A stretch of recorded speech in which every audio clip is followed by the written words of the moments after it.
In the ancient world, Rome and Carthage were two colossal powers vying for dominance over the Mediterranean, a theater for ambition, wealth, and ruthless power struggles.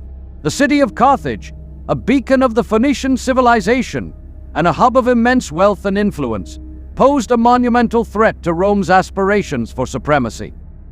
Carthage, with its enviable fleet, far-reaching trade networks, and wealth, was not only a rival but an existential challenge to Roman dreams of dominance.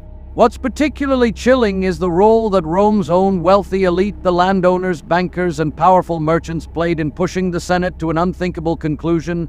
Carthage had to be obliterated, erased from history. Driven by greed, envy, and fear, these Roman capitalists saw in Carthage not just a rival state but a profitable conquest. By stirring up fear and prejudice, they manipulated Rome's political machine to achieve their ends, ensuring the complete annihilation of a once great civilization. To understand the motives that led to Carthage's destruction, we must examine the power dynamics within Rome.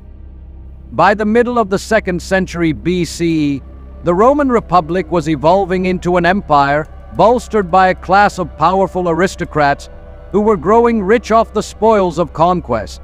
The Roman elite, senators, equestrians, and wealthy patricians were deeply invested in the spread of Rome's dominion, not just for glory, but because conquest fueled their personal wealth. These men held the power in the Senate, and for them, a thriving Carthage represented an intolerable competitor in the lucrative Mediterranean trade. To these men, Carthage's wealth was a direct affront, a challenge that needed to be eliminated, not managed. The merchant class in Rome had a great deal to gain from the ruin of Carthage, as it would open new avenues for them to dominate trade and monopolize goods flowing through the Mediterranean. Carthage was known for its wealth, largely accrued from a sprawling trade empire that spanned from North Africa to the Iberian Peninsula and as far east as the Levant. This made the Phoenician city not only the envy of the Roman merchant class, but also a significant threat to Rome's financial interests. Roman merchants, bankers, and financiers understood that the destruction of Carthage would allow them to take over valuable trade routes and monopolize the flow of goods, from Spanish silver to North African grain, enriching themselves in the process. Adding fuel to this burning envy, Roman elites saw Carthage as a symbol of Eastern decadence, a city of luxury that, to their eyes, corrupted moral virtue. Such a narrative, of course, was self-serving. The tales of Carthaginian opulence, whether exaggerated or not, were readily used by Roman senators to justify military action, portraying Carthage as a center of corruption and moral decay. In reality, Carthage's prosperity came from a well-managed economy and a strategic geographic position that enabled it to become a center of trade. But the wealthy Roman elite cynically weaponized this narrative, stoking fears and prejudices among the Roman populace to drum up support for a war of annihilation.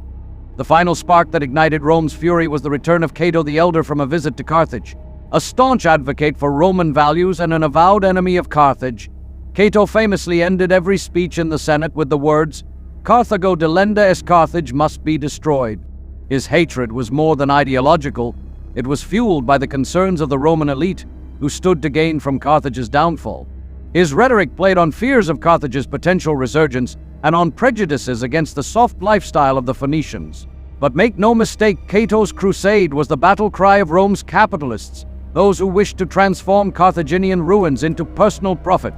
It's important to understand how this propaganda campaign seeped into the fabric of Roman society. Roman merchants and capitalists turned to populist tactics, pushing the narrative that Carthage was an ever-present threat to Roman safety. They used fear as a weapon, claiming that even after 2 punishing wars, Carthage was quietly amassing strength, waiting for the right moment to strike Rome's heart. This constant drumbeat of fear, amplified by Cato and his allies, ensured that the average Roman citizen believed Carthage to be a menace, rather than a defeated and largely harmless city on the brink of ruin. When Rome finally decided to act, its justification for war was thin but effective.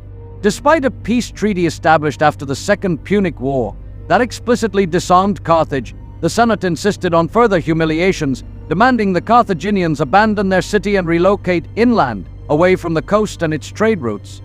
This was tantamount to economic suicide, as Carthage's power and prosperity depended on its ports and access to the Mediterranean. Carthage resisted, and Rome seized the pretext it had so patiently crafted. Carthage's refusal became the reason to raise it.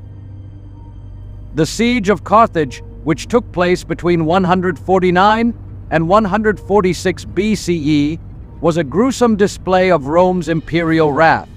Led by the young and ambitious Scipio Aemilianus, the Roman legions laid waste to the city with brutal efficiency. After 3 years of relentless siege, Carthage was brought to its knees. The assault that followed was devastating.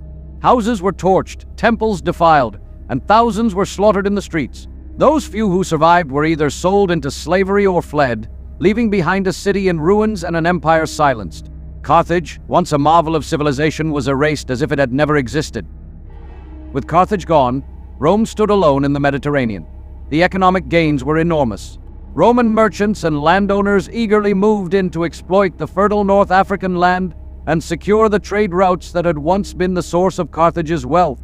The aristocrats, who had pushed hardest for the city's destruction, were rewarded with vast estates, slave labor, and control over North African grain, which now fed Rome's ever-growing population.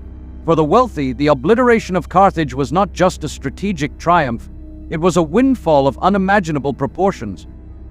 The repercussions were far-reaching, extending beyond just economic gain. Carthage's annihilation set a precedent in Roman politics, one where economic interests and elite power could drive the Republic to acts of astonishing brutality. The wealthy saw what could be achieved through a well-crafted narrative of fear, and they were emboldened. Over the following centuries, the same forces that had led to Carthage's ruin would drive Rome itself into corruption and eventually contribute to its downfall. The cycle of greed, ambition, and destruction would repeat, with different targets and justifications, but the same underlying lust for wealth. And so Rome emerged from Carthage's ashes as a more powerful, but also a more ruthless empire. This victory, however, left an indelible mark on Roman society, embedding a culture where power and profit justified almost any atrocity.